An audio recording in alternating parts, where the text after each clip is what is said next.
Greetings, dear ones, I am. Cry out of magnetic service. There is a shift in this place. From just a moment ago to now, where so many of you are giving allowance for the impossible. You have to step aside your three-dimensional perceptions. Is it a man? Is it a man and an angel? What is it? Could it be that in this moment there is an entourage which you have allowed to come into this place to change the very energy around your seats? Or is it someone pretending? There are those here who don't believe it. They don't believe that this is taking place. They don't believe it is happening. And I would like to say what I always say. You, my dear friend, are not in judgment by God.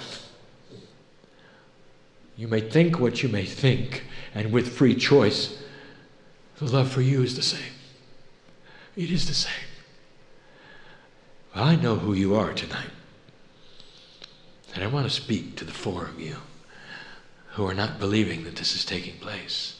And I want you to search your souls just for a moment.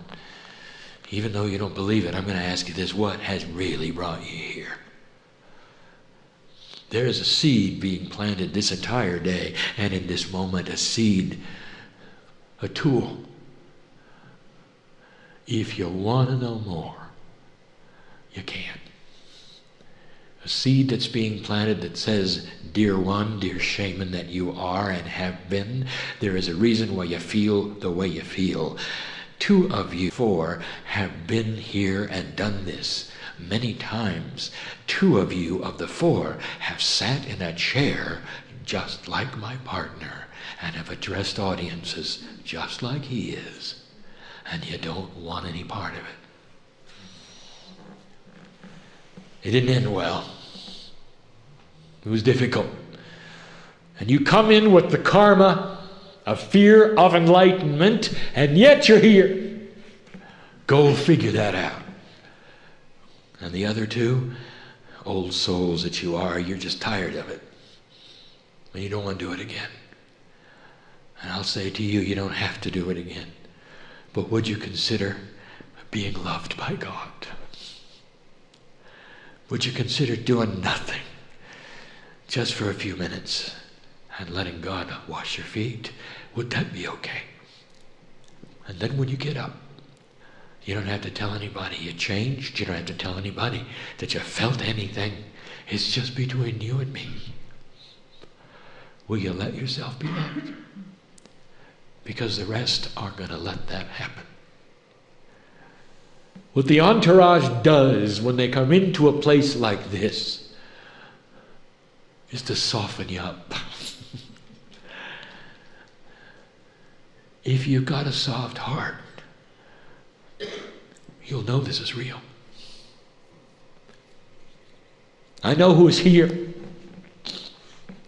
Don't always say this, because I don't always know this. Because the synchronicity is not always there to allow it. There are some of you who have loved and lost human beings very recently, and I would like to tell you, you've just given permission for them to show up. And they're here.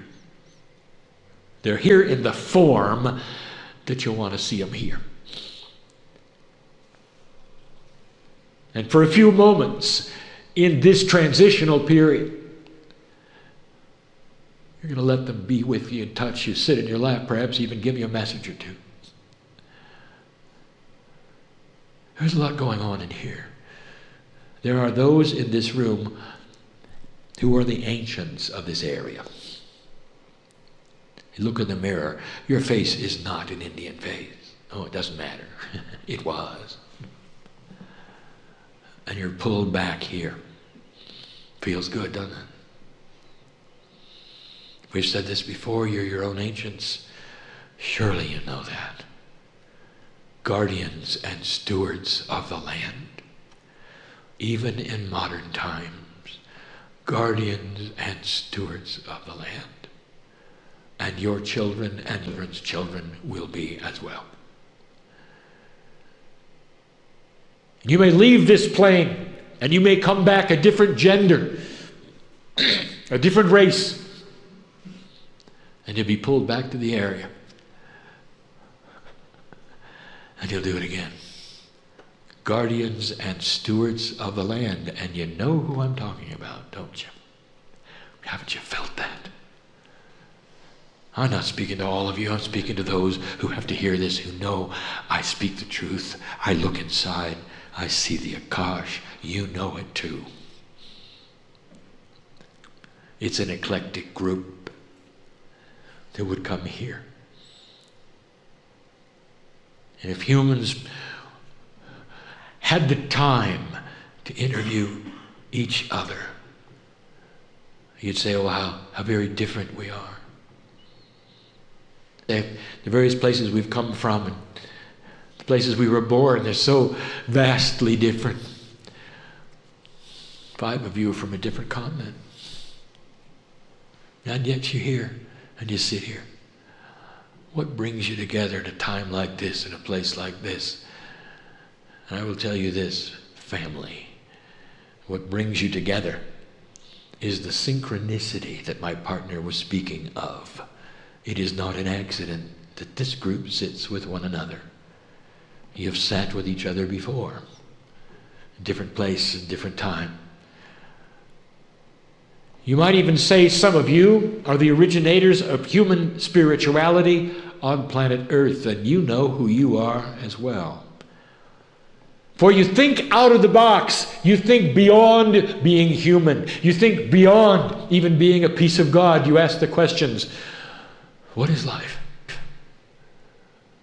You understand that you are far grander than anyone knows. Oh, not as a human being, but as an entity of the universe. How many of you stop to think of the fact that if you are a piece of God, you always were and always will be? It is a circle of time without a break. That's a lot of time. You cannot conceive of something that always was. The human mind does not have the capability to conceive of something that had no beginning. Now, that's you. 4 billion years ago, if you saw the earth, you wouldn't recognize it, but you were there. 4 billion years before that, you wouldn't recognize space, but you were there.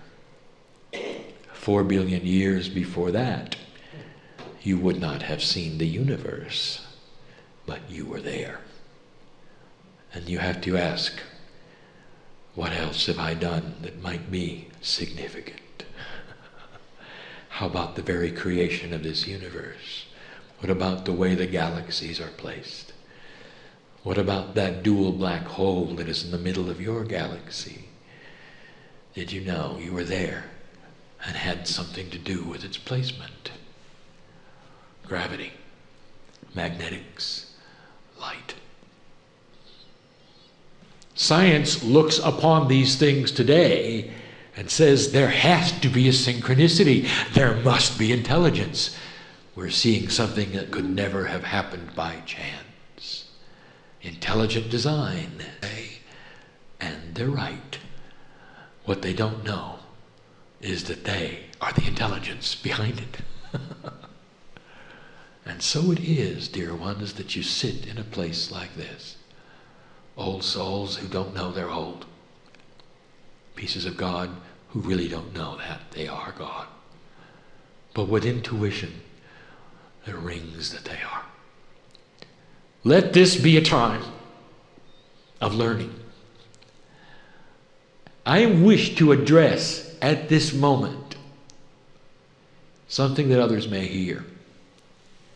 It's not just for you who sit in the room. It's for all those who are listening. I see the listeners. I see the readers.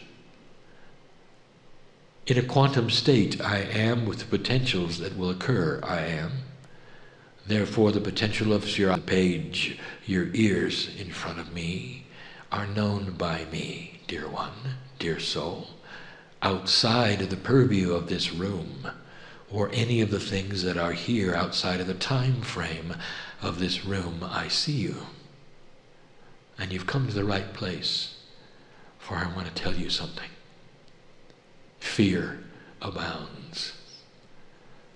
I speak now not just to those in the country where I sit.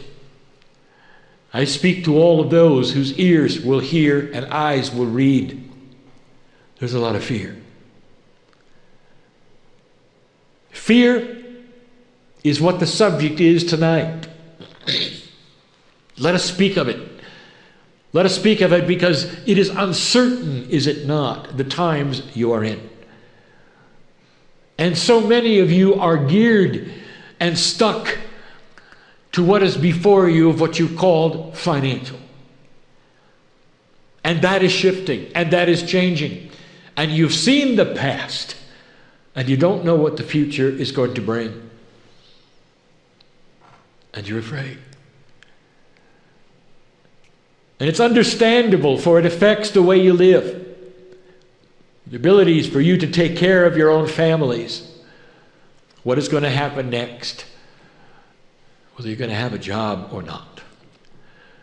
Whether you'll have your car or your house or not. And all these things seem material, but they generate fear. Let me be clear of this. You live in a society where these things work for you and are necessary for you to have. Spirit understands that you go to work. The exchange of your work and the remuneration that you receive, buying the food, the heat, and the cooling.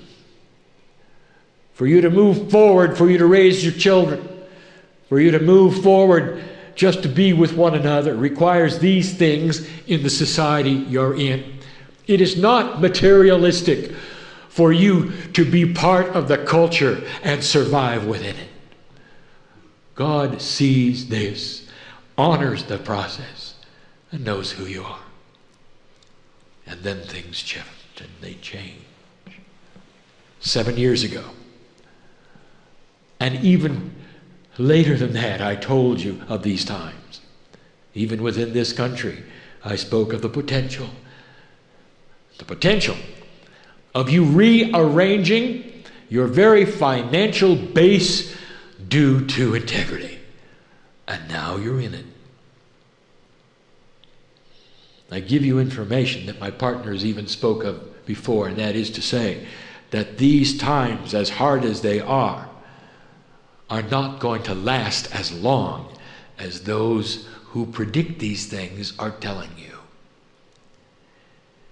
Because you have something that you cannot weigh, and that is hope. You have something which is intangible that you really cannot then put into the equation.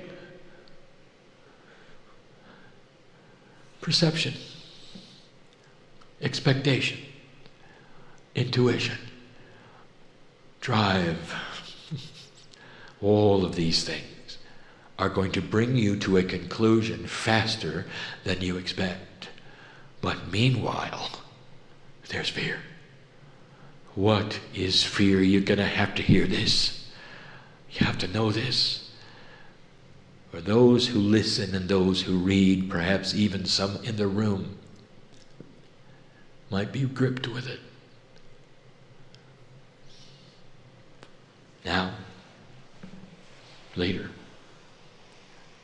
in circumstances that I cannot even fathom, that you will put yourself in fear.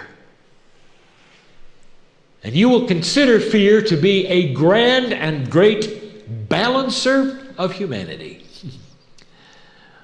And you're going to assign to it an energy. And you're wrong. Because I'm about to tell you what it is. Fear is the absence of God. That's what it is. It's a hole that you fall in because you took away God. Every single human being has free choice to remove God from their life at any moment they wish and put it back. Nothing is permanent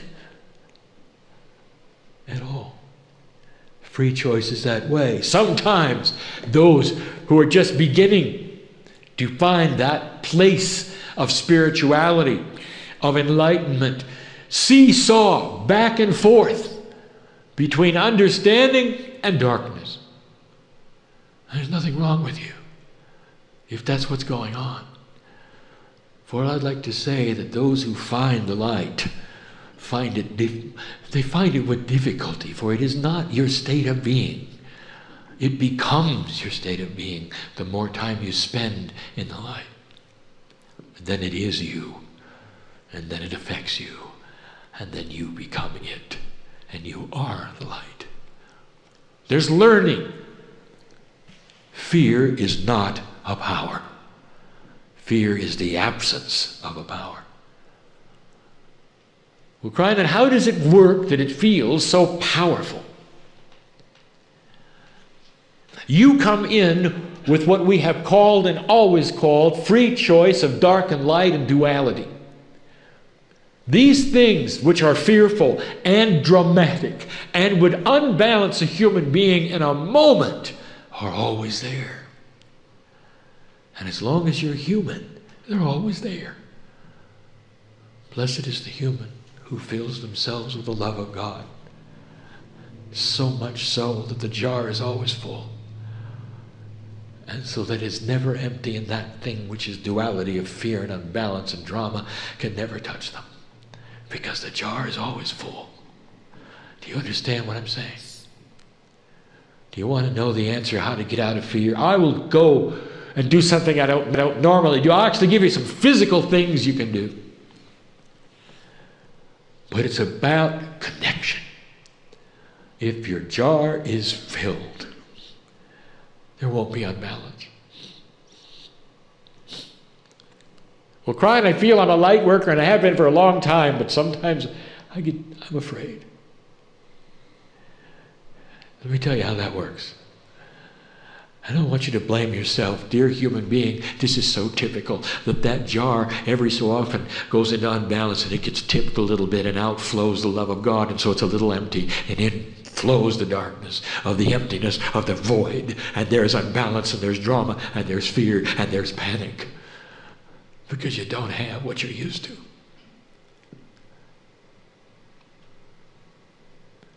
What do? I'll tell you this, you just turn on the spigot and fill it up fast. From the source which is always full. That's what's hard with a human being. That's what's difficult.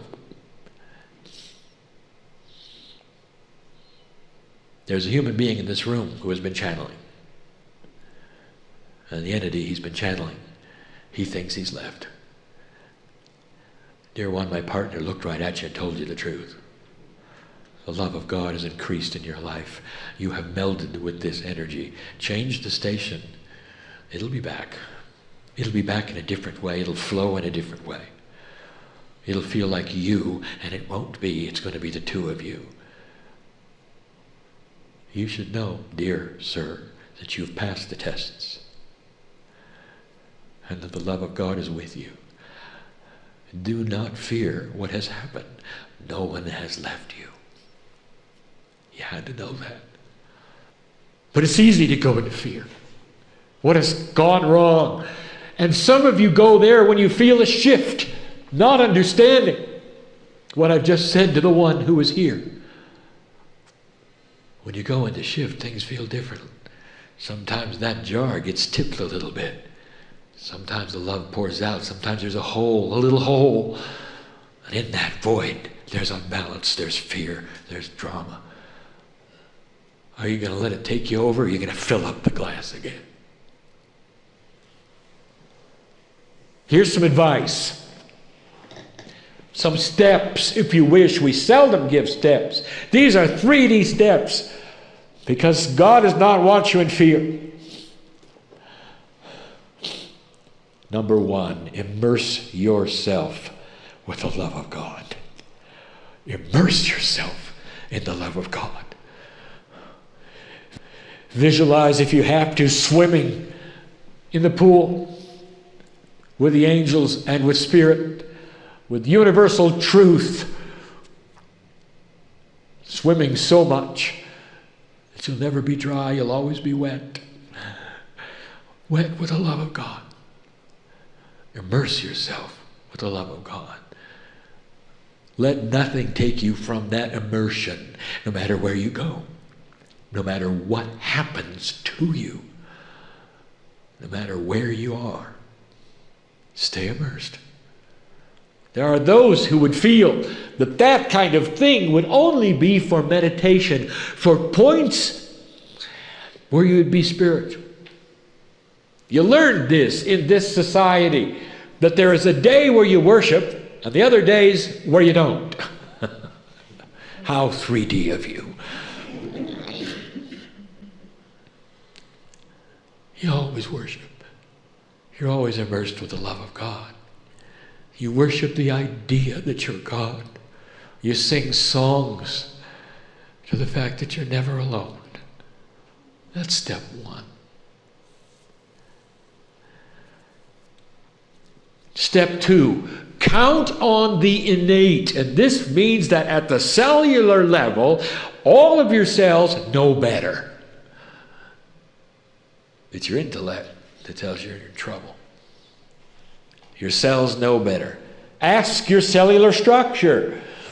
If you're one who talks to your cells and you believe in things like kinesiology, you believe in those things where there is innate intelligence within your cellular structure, use it. Ask it if you're in trouble. And it'll tell you that you're a piece of God and that you don't have to worry. And though you may not know the potentials of what is before you, whatever is before you is okay. You're not here to suffer. Did you hear me? You're not here to suffer. That's not the plan. The plan is to put integrity in banking. That is the plan. And in the process, you will survive. You will. Crying, why should God care about banking? That's not hard. It's a part of your culture. And what you would call, it greases the wheels of your reality. And there has to be there. Again, we say these things so that you can have the warmth and the stability. You can get to the places you need to get to. You can feel comforted. You can feel self-assured. You can feel that you're creating your own reality, and banking is part of it. It must be. There are so many things you might think, well, God is not interested in those things. God is interested in the integrity of those things. And that's what you've done. You moved it, didn't you? Right off of the peg of where it was, didn't you? Don't fear it. That was number 2. Number 3, beat up your intellect. Don't let it get control. Oh, there's a place for the intellect, and it's not in your spiritual life. There is a place for the intellect. This is the human's ability to think high, to think free, to think beyond the things that you're supposed to think about, to even think about life itself, the meaning of who you are. But don't let it talk you out of the love of God. Beat it up if you have to. For if you don't, it'll take over and it'll tell you there's a reason to be afraid. It'll give you the ABCs of banking. And if that's not enough, all you have to do is turn on your TV and they'll give you the rest. God is not in a vacuum on these things. God knows what you do every day. What you think, where you go, how you posture your love of others.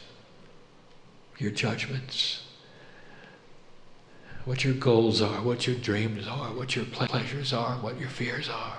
And that's why I can talk to you this way, brother, sister, because I live life with you. I'm a piece of God, and so are you.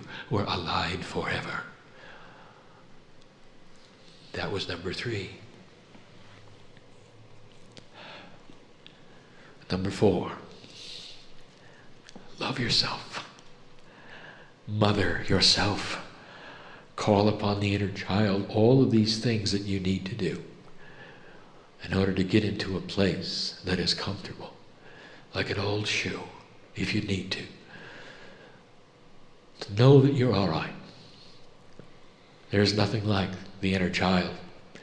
It often responds to a time when the human beings had no worries at all. Do you remember that time? Then claim it and take it and be it and do it. It works. All of these hints. Here's some actions you can take. Just a couple. If you find yourself surrounded in fear and none of these other things are working and they're a little too esoteric, call on your friends. Call on your friends. The ones who aren't in fear. It's catchy, you know. It's catchy in both ways. The light is catchy. That is to say, when you're surrounded by those with joy and in light who are not afraid, it fills up your jar. Now let me ask you this, dear human being. Are you afraid today? Is your jar full? Then you're a friend, aren't you? How will you feel when you get the call that someone else is in trouble? Will you listen and say, I send you light? Or will you say, let me come over to your house? Let me stand next to you and hold your hand. How many of you will do that? Does it break a paradigm that's comfortable for you? Well, let me tell you something. Times are different.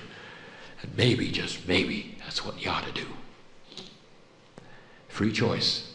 But when you're holding light and someone else is not and they're reaching out to you, I'll tell you this, you can fill their jar. And you don't have to give them the reasons. And you don't have to save them from themselves. All you have to do is stand with them. And your light shines onto theirs. And their consciousness begins to relax. And later they'll say, thank you for saving me. If it weren't for you, I don't know what I would have done. That's who you are. Are those listening who needed to hear that? Truly you did. The second action item, get out of your normal groove. If you find yourself in fear, go places you wouldn't normally go. Do things you wouldn't normally do. It's going to change your perception. It's going to give you synchronicity that you cannot plan on. It's going to put you in places you wouldn't have been, and that is valuable. It gives a human being's brain a variety to choose from. It changes the status quo. It takes you out of the dump that you're in that is the void of fear.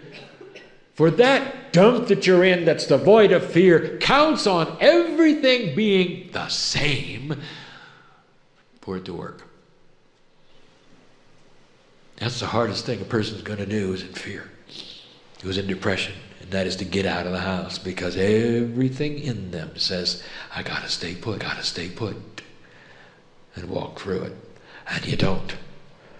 Get up, change the groove you're in, move around, and do something different. I seldom give human beings action items like this, and I'm giving you some of the best.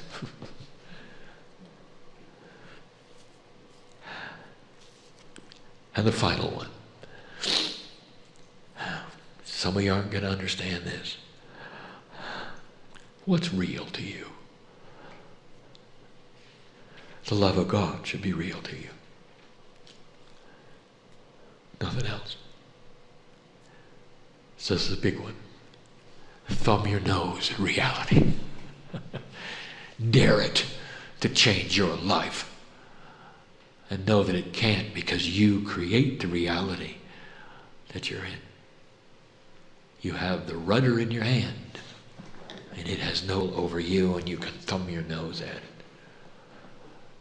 And you might say, well, yeah, Brian, but you don't know the trouble I'm in. Oh, yes, I do. And it shouts for you to love God, and it shouts for you to change your groove, and it shouts for you to thumb your nose at what is around you that looks so awful, it's so horrible. It's a paper tiger, because you're a piece of God. That's the lesson for today. Could it be clearer? You stand in a time and a place that even Spirit did not prophesy. Dear human being, you've shifted the reality of your planet. You are steering it to a place that is so potentially poignant with peace. And you're going to work this puzzle, this lifetime and the next. No, you didn't want to hear that, did you? But you are. That's what you do. That's why you came. There are seniors here who will come into their next lifetime, even while my partner is still alive, as indigos, new consciousness children. Beautiful it is, the system that is here. Beautiful it is. What you've done with the planet. There has never been a time since I have come onto this place you call Earth with my partner where there is more potential for light. It's hard for us to leave, hard for us to pick up the bowls of the tears that we have when we wash your feet. It's hard to leave. This is a dispensation you have allowed in these times where Spirit can talk to you personally, one-on-one, and we have.